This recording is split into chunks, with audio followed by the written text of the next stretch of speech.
Tous et à toutes, une petite vidéo où je vais te parler de YouTube. YouTube, c'est dur. C'est très dur pour le créateur de contenu. Parce que YouTube, c'est très exigeant. Un créateur qui envoie une vidéo, ou par exemple, là, tu vois, je m'axe comme ça, pourquoi? Parce que derrière, il y a une marque. Cette marque-là peut amener à des strikes. YouTube, c'est dur. C'est-à-dire qu'il faut être extrêmement prudent dans la façon dont on filme. Ça demande à avoir des fois des cadrages extrêmement serrés. Pourquoi? Parce que selon les cadrages que tu vas faire, eh bien, il y a une marque, s'il y a une marque ou un bout d'un logo ou autre qui va pas, ça passera pas sur YouTube. C'est-à-dire qu'ils vont s'en rendre compte et ils vont plus ou moins te verbaliser, enfin pas te verbaliser réellement, mais ils vont te sanctionner. Il y a des vidéos qui ne passent pas. Des fois, tu es par exemple en pleine balade dans la nature, tu as un VTT qui passe derrière toi. Si on voit la marque, tu seras sanctionné. Il y a des vidéos que tu fais, si par exemple pour une raison ou pour un autre, il y a un droit d'auteur ou qu'il y a quelque chose qui demande quelque chose qui amène à une demande de droit d'auteur ou de choses comme ça, tu seras sanctionné. Si par exemple dans une vidéo tu présentes un logiciel qui n'est pas libre, tu seras sanctionné. Si tu présentes par exemple une autre vidéo où il y a un contenu qu'ils estiment entre guillemets choquant, tu seras sanctionné. Donc si tu veux, c'est un domaine YouTube qui demande quoi? Ça demande à avoir d'abord un bon langage, une bonne maîtrise de sa personne dans la façon dont on donne des propos. Mais YouTube, ça demande surtout à avoir des qualités de monteur. Ce n'est pas le cas de tout le monde. Tout le monde n'est pas un monteur né. Tout le monde n'a pas les capacités de monter ou de créer constamment des nouvelles vidéos ou sortir constamment des nouveautés. C'est ce que demande YouTube. C'est-à-dire YouTube demande à ce qu'on sorte constamment des nouvelles vidéos avec des nouveaux sujets. Et si par malheur la vidéo, pour une raison ou pour une autre, a un contenu qui paraît similaire à une vidéo précédente, même 2-3 ans après, la vidéo sera supprimée. Donc ça demande à avoir une certaine rigueur, parce qu'il faut être tout le temps présent, assez présent, mais pas trop, parce que si on est trop présent par rapport, si on publie trop de contenu régulièrement, au bout d'un certain temps, les abonnés, ils foutent le camp, ils s'en vont. Donc c'est quand même, honnêtement, pas de la tarte. Si par exemple je sors une vidéo sous Linux qui est un système libre de droit, mais qui n'est pas assez optimisé pour pouvoir faire des montages sérieux, corrects, avec un logiciel de montage. C'est-à-dire, par exemple, j'ai longtemps utilisé OpenShot, mais OpenShot ne me prend pas les fichiers GoPro. Et n'importe quel PC ne prendra pas les fichiers GoPro. Bon. Or, pour publier sur YouTube un fichier GoPro en monobloc, c'est-à-dire introduction, milieu de vidéo, fin de vidéo, en une seule vidéo, sans montage, ça va. Mais si tu dois, par exemple, créer une vidéo GoPro et que ta GoPro te divise en deux ta vidéo, eh bien, il va se passer une chose, c'est qu'il va falloir que tu la montes. Admettons que tu veuilles la monter avec OpenShot, par exemple. Tu vas constater qu'à un moment donné, si ton processeur est un Pentium, tu peux laisser tomber. Déjà, d'entrée, tu peux laisser tomber, tu peux même abandonner ton montage avant de le commencer. Pourquoi? Parce qu'un processeur Pentium, que ce soit 3, 4, 5 ou autre, c'est déjà obsolète. Il n'aura pas assez de puissance pour pouvoir faire du montage vidéo. Ça veut dire quoi? Ça veut dire que si tu es youtubeur et que tu veux devenir youtubeur, eh bien, il va te falloir acheter un PC de compétition. Alors attention, un PC de compétition, c'est minimum un Core i7. Et encore, il y en a qui sont en Core i9. C'est minimum un Mac M1. Donc c'est déjà un certain prix. Pour attention, il faut bien se dire une chose, c'est que tout investissement que tu feras pour ta chaîne YouTube sera un investissement à perte. C'est-à-dire qu'à chaque fois que tu vas acheter un produit, qui va permettre de développer ta chaîne YouTube, il faut savoir, c'est que sur YouTube, en 2 clics, ils peuvent faire sauter ta chaîne. C'est-à-dire qu'en 2 clics, tout ton investissement peut tomber à l'eau.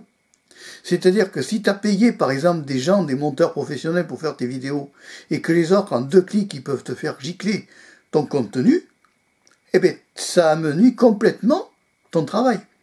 Et le problème qui se passe, c'est que de nos jours, nos chaînes YouTube peuvent gicler du jour au lendemain.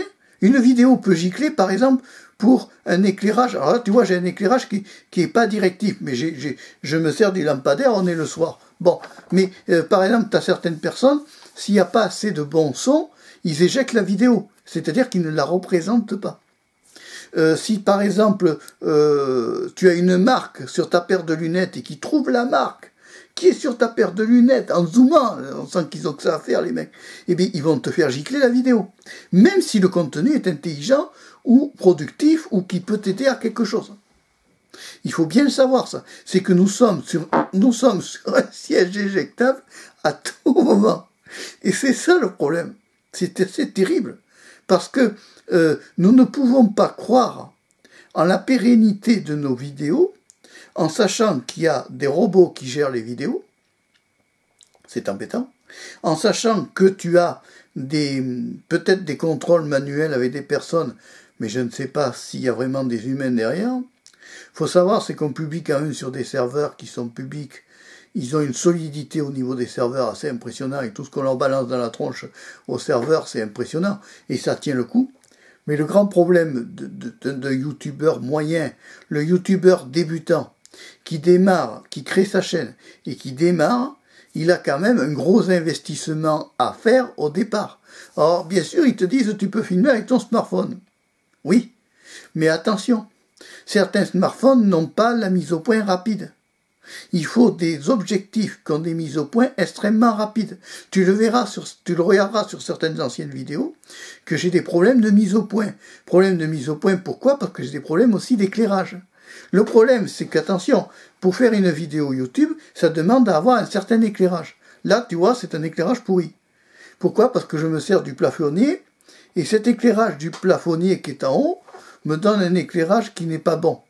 Le bon éclairage pour un youtubeur, c'est un éclairage frontal vers le visage. Il ne faut pas normalement qu'il y ait de zone d'ombre. On s'en fout, parce que pour l'instant, on essaye de gérer au mieux. Et on essaye aussi de sauvegarder nos chaînes avant qu'elles crèvent définitivement. Parce qu'il faut se dire une chose, c'est que même si tu crées un contenu formidable, même si on accepte ta vidéo, tu n'as aucune garantie que dans 1 an, 6 ans, 3 ans, 2 ans, même 6 mois, ta vidéo ne saute pas quand même. Ça veut dire qu'ils ont le pouvoir de détruire un contenu sans fatigue, sans intervention, sans même venir te voir. Parce qu'il n'y a aucune personne qui va venir de chez YouTube pour venir te dire bonjour en tant que créateur, voir comment tu vas, est-ce que tu vas bien, est-ce que tu as des problèmes de santé, non, non. Oh non, non, on ne va pas te poser de questions. Ils ont tellement de gens qui uploadent des vidéos que si tu veux, ça demande à avoir quand même un certain youtubeur, ça demande à avoir une certaine maîtrise du montage, normalement de l'étalonnage, parce que l'étalonnage c'est ce qui comprend aussi la colorimétrique. Ça ne demande pas des petits logiciels comme OpenShot et Kdenlive. Ça demande des logiciels comme Adobe Premiere Pro ou DaVinci Resolve. Voilà, la réalité c'est ça, mais pas en version gratuite, en version payante. Et le problème qu'il y a, c'est qu'il y a des youtubeurs qui investissent dans du matériel de folie, qui se mettent corps et âme dans leur chaîne YouTube, pour mourir 5 à 10 ans après, soit de dépression, soit de burn-out, soit de problèmes de santé, parce que ça bouffe la santé aussi, parce que ça bouffe le moral, parce que c'est quelque chose de créer du contenu, tout le monde est là à idolâtrer les influenceurs. Ne rêvez pas. La vie d'un influenceur n'est pas une vie rigolote. Un créateur de contenu vit par des idées, par des impulsions, par des périodes où il va pouvoir créer du contenu et des périodes où il ne pourra pas créer du contenu. Parce que quand on crée du contenu, ce n'est pas automatique, ce n'est pas systématique. On n'a pas tout le temps, tous les jours, des idées de vidéos. Alors il faut bien se dire une chose, c'est que le créateur moyen ne sera pas quelqu'un qui sera tout le temps productif ou éternellement en production. Pourquoi? Parce que la vie normale, c'est pas ça. La vie normale d'un youtubeur, c'est il crée une vidéo, il la publie, et puis tout d'un coup, il va en balancer 2, 3, ou 10, 15, ou 100, ou 1000, et puis au bout d'un certain temps, ben, la chaîne s'arrête. Pourquoi? Parce qu'il n'y a plus d'idées. Quand tu épuises tous les sujets de contenu que tu veux parler, qu'est-ce qui te reste après pour créer du contenu? En sachant que quand tu crées ton contenu, il faut bien te dire, c'est que chaque fois que tu vas publier un contenu, il faudra faire attention qu'il respecte le règlement de la communauté.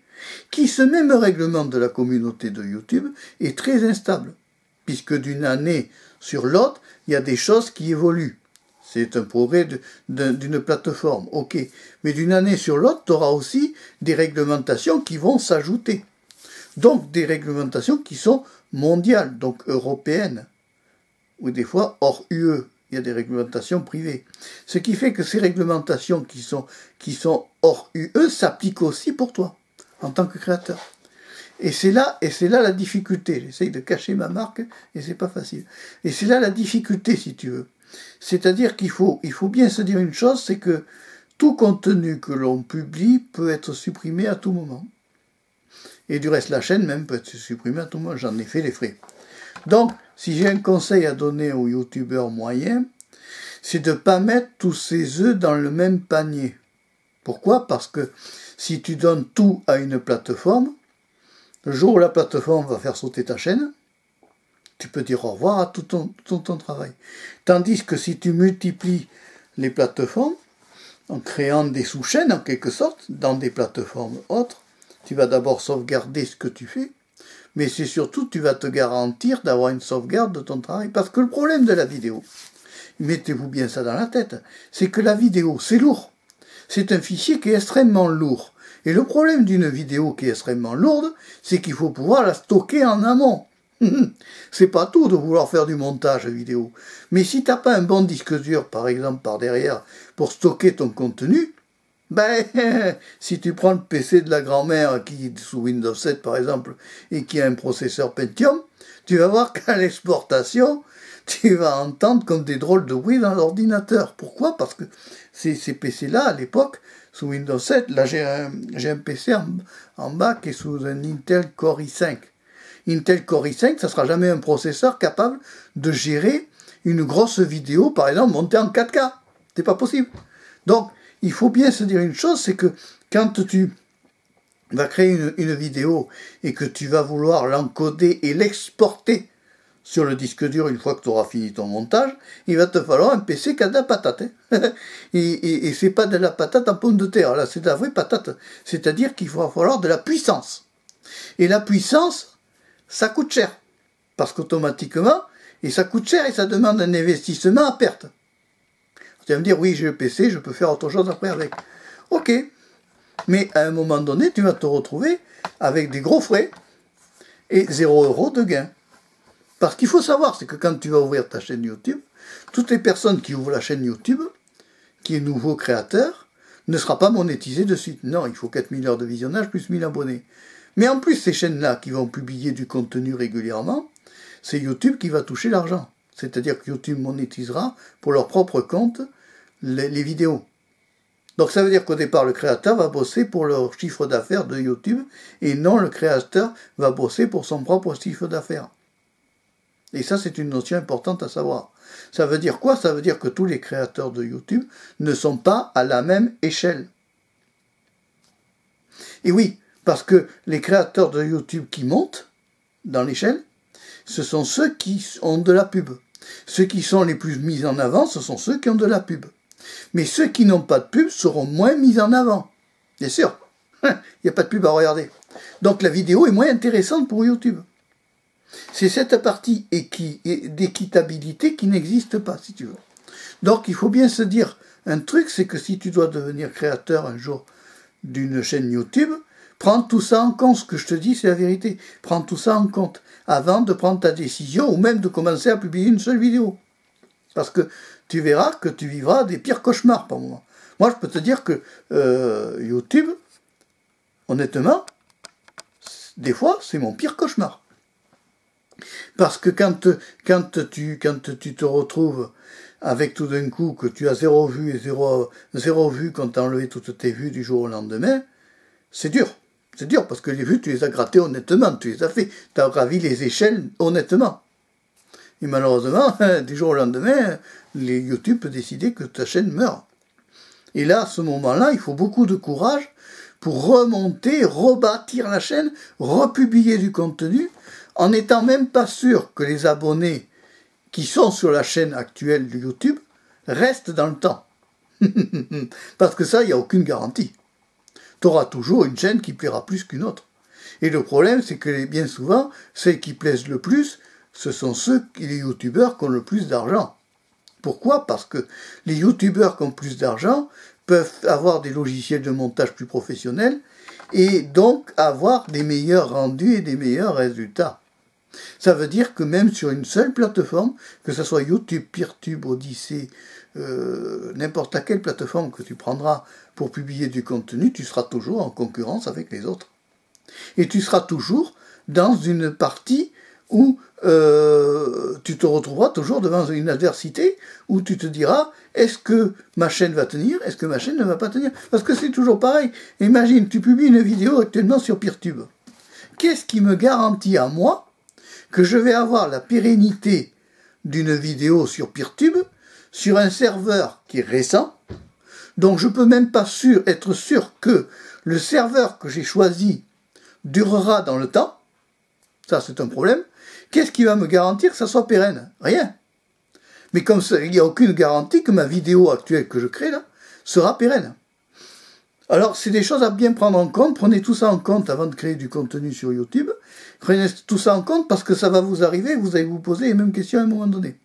Voilà, c'était une petite vidéo que je voulais faire d'analyse par rapport à cette histoire de YouTube, et ça me travaille. Je travaille depuis un moment, et que j'ai dit, il faut que je leur fasse ça, que je leur explique un peu le côté arrière-plan de YouTube, parce que c'est joli de regarder un créateur, oh c'est formidable, il publie beaucoup de contenu, on est content, c'est bien. D'accord, on est content, c'est bien, oui, il fait beaucoup de contenu, c'est merveilleux. Oui, mais il faut bien savoir que par derrière, c'est pas toujours merveilleux, et que c'est pas toujours rigolo. Voilà, c'est tout.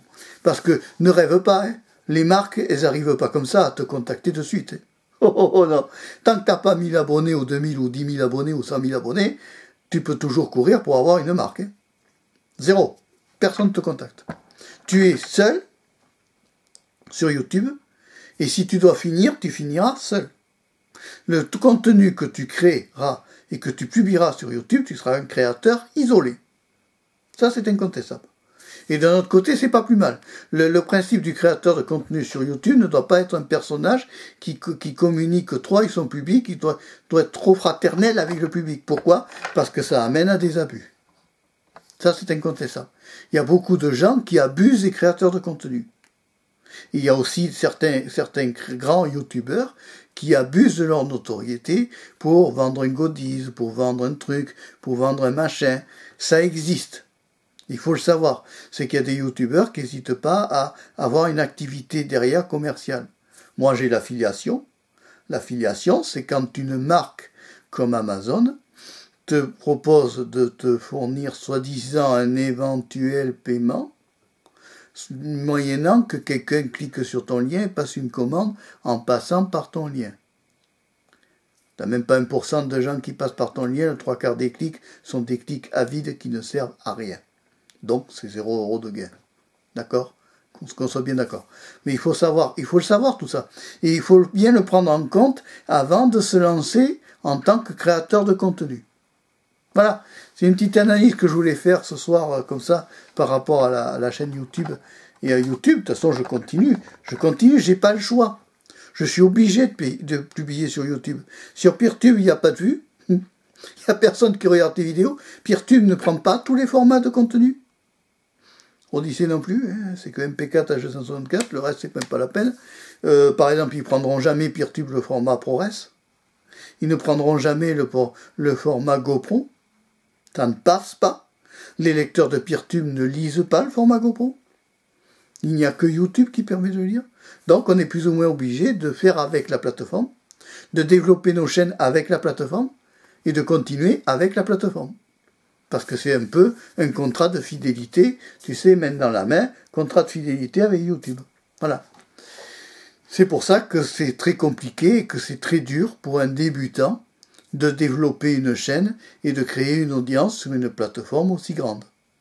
Allez, si tu as aimé la vidéo, tu peux la liker, tu peux aussi t'abonner à Marc Péchaud 3, toujours la chaîne de la diversité. Au revoir, à bientôt et merci d'avoir suivi la vidéo jusqu'au bout. Ciao!